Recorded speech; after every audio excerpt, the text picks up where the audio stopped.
Bonjour à tous, j'espère que vous avez la forme. Aujourd'hui, petite vidéo sur un sujet plutôt intéressant. Vous l'avez vu au titre. Comme d'habitude, je vous pose la question en début de vidéo et ensuite à la fin. Doit-on, selon vous, pardonner un personnage redevenu bon via une rédemption? Donc un personnage du côté obscur qui revient du côté lumineux de la force. Comme dit juste avant, c'est un sujet vraiment intéressant, d'où l'envie de l'aborder avec vous. Divers personnages dans l'univers Star Wars ont lâché le côté obscur pour le côté lumineux, ou pour revenir du côté lumineux. Ce que j'ai toujours trouvé admirable, puisqu'il faut savoir que le côté obscur, c'est un peu similaire à une sorte de drogue finalement. Quand un utilisateur du côté lumineux décide de se laisser dévorer par le côté obscur, c'est quasi tout le temps parce qu'ils l'ont choisi, cette puissance brute qu'ils ne peuvent pas obtenir avec le côté lumineux, ou plutôt plus lentement avec le côté lumineux. Alors que le côté obscur, lui, c'est une sorte d'énorme porte ouverte qui ne demande qu'à être franchie, et donc à obtenir cette puissance incroyable. Une puissance qui peut vaincre même la mort. Ce qui est finalement vrai. Avec le côté obscur, on peut faire des choses incroyables. Des choses qu'on ne peut pas faire avec le côté lumineux. Et c'est ce qui attire les utilisateurs de la force finalement. Et d'ailleurs, cette entrée, divers personnages l'ont franchi ou presque pour certains, comme Luke par exemple, qui était à la limite dans l'épisode 6 et dans l'épisode 8. Il y a aussi bien sûr le plus connu, le cas d'Anakin. Par exemple, le personnage était très souvent proche de cette énorme entrée qu'est le côté obscur. Et certes, selon lui, c'était pour Padmé.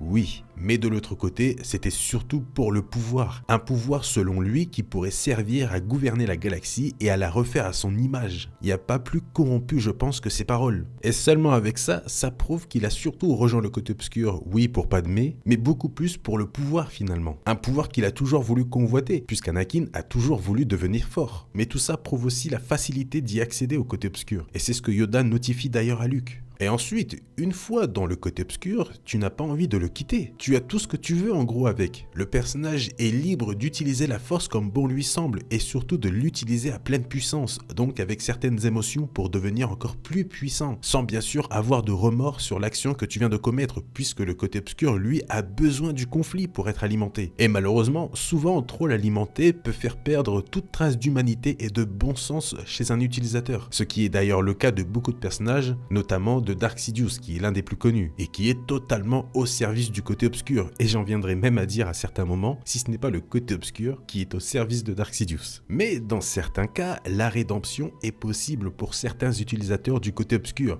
quand il reste une once d'humanité dans tout ce noir, le point de rupture qui met fin à la souffrance personnelle. Et c'est pas facile. Tu ne peux pas quitter le côté obscur aussi facilement. Et souvent, pour réussir à sortir complètement du côté obscur, le prix à payer est habituellement la mort, pour se purger de toute race malveillante. La mort est souvent la seule issue, le seul moyen de ne pas retomber dans l'obscurité. Et surtout, le dernier geste pour être pardonné et rejoindre la force. C'est un geste symbolique pour eux, et un message au côté obscur à mes yeux qui dit « Je ne suis plus ta marionnette ». Et avec tous ces points cités, c'est pour ça que je trouve que la rédemption, c'est quelque chose de vraiment beau et respectable chez un utilisateur du côté obscur. Ça montre qu'il a la force de sortir de cette pièce obscure malgré la perte de nombreuses choses importantes qu'il avait en étant du côté obscur, notamment la vie dans certains cas. Mais ça ne les arrête tout de même pas. Malgré ça, ils arrivent finalement à redevenir bons une dernière fois. Mais malgré tout ça, peut-on réellement pardonner? Peut-on, par exemple, pardonner Anakin pour toutes les horreurs qu'il a fait et le laisser libre comme l'air refaire sa vie s'il n'avait pas trouvé la mort? En tant que Sith, il a fait des choses horribles, Vador. Il a trahi et tué sans aucune gêne pour devenir plus fort et montrer qu'il savait dompter le côté obscur. Il a tué de nombreux Jedi participant à leur destruction, tué des innocents aussi, notamment la fois où il n'arrivait pas à battre un Jedi, il s'est donc servi de la population d'une ville pour gagner et a ensuite noyé la ville entière. Tué aussi des personnes sans défense, notamment des enfants et même des blessés dans un hôpital, puisque ces derniers refusaient de plier le genou face à lui. Bon, je vais pas tous les faire bien sûr, mais il a fait de nombreuses choses horribles. Et pourtant, une seule action a suffi à tout effacer pour qu'il puisse partir en paix. Une rédemption. Dans la réponse que vous allez me donner, essayez tout de même de séparer votre admiration par rapport au personnage. Essayez plutôt de vous intéresser et de juger les actions. C'est là tout le but de la vidéo. Tiens, je vais rester dans la famille avec le petit-fils cette fois-ci. Kylo Ren, qui a eu aussi sa rédemption, et pourtant le personnage de Kylo Ren représente tout de même une sorte de psychopathe. Il a un mépris incroyable, une agressivité et une impulsivité qu'il ne contrôle pas et par moments aucun remords pour ce qu'il fait subir à certains. On se souvient de l'endroit où il pose son casque dans le set. Pour ceux qui ne savent pas, c'est un tas de cendres de personnes qu'il a incinérées et qu'il garde avec lui. Il y a aussi la fameuse manière dont Kylo Ren interroge certaines personnes avec un pouvoir du côté obscur horrible mentalement. Peut-être l'un des pires, la sonde mentale, qui est, on va dire, la version obscure de la persuasion de force. La sonde est juste là, elle, pour obtenir des informations tout en torturant l'esprit de la cible. Et Kylo Ren prenait un plaisir à faire du mal mentalement à sa cible, au contraire par exemple de Vador, qui lui utilisait plutôt un droïde de torture puisqu'il veut des réponses. Il n'est pas là pour perdre son temps à faire souffrir une cible.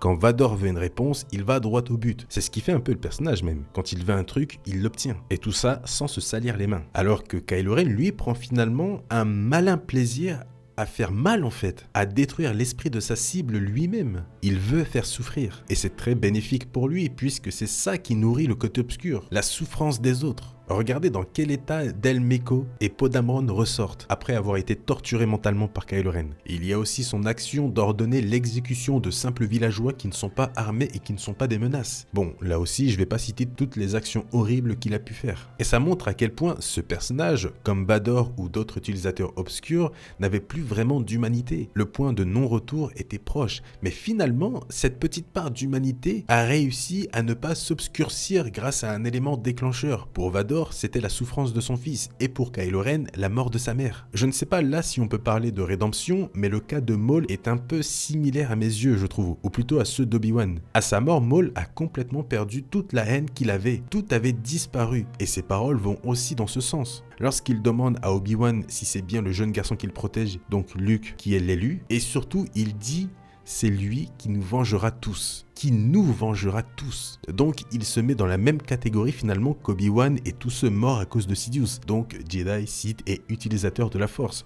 ce qui prouve une certaine rédemption sûrement aux yeux d'Obi-Wan, qui va d'ailleurs faire quelque chose d'assez symbolique. Il va brûler le corps de Maul sur un bûcher funéraire, à la manière des Jedi. Et comme je l'ai dit juste avant, la plupart du temps pour accéder à la rédemption, la mort est le seul prix à payer. Mais pour le cas de Maul, c'est assez différent dans le sens où lui n'a pas choisi d'être comme ça à l'origine, puisque enfant, Maul a été enlevé par Sidious à Mère Talzin, ce qui a d'ailleurs énormément foutu les boules à cette dernière. Et Sidious a élevé Maul uniquement comme une arme. Il l'a appris à haïr les Jedi et à maîtriser la haine du côté obscur pour obtenir un apprenti complètement corrompu, ce qu'il a réussi à avoir. Donc je ne sais pas si pour Maul on peut appeler ça une rédemption, ou du moins un truc similaire à Vador et Kylo Ren. La mort lui a peut-être ouvert les yeux, et donc il l'a accepté. Il y a aussi un autre très bon exemple, un personnage de l'univers légende appelé Ajun Tapal, le chef des Jedi Noirs à l'époque du deuxième grand schisme, et celui qui deviendra le tout premier Seigneur Sith. Mais finalement, après sa mort, Ajun Tapal a commencé à regretter tout ce qu'il avait fait.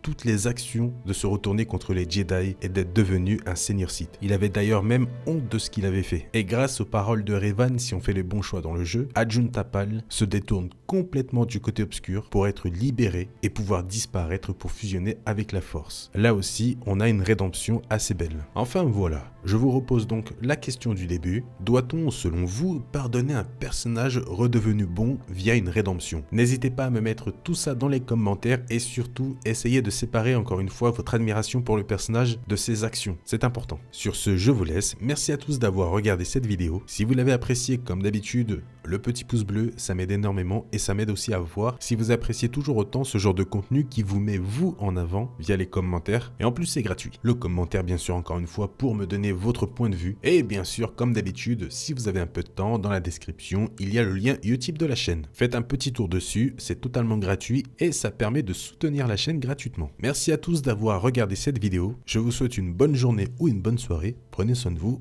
et à la prochaine.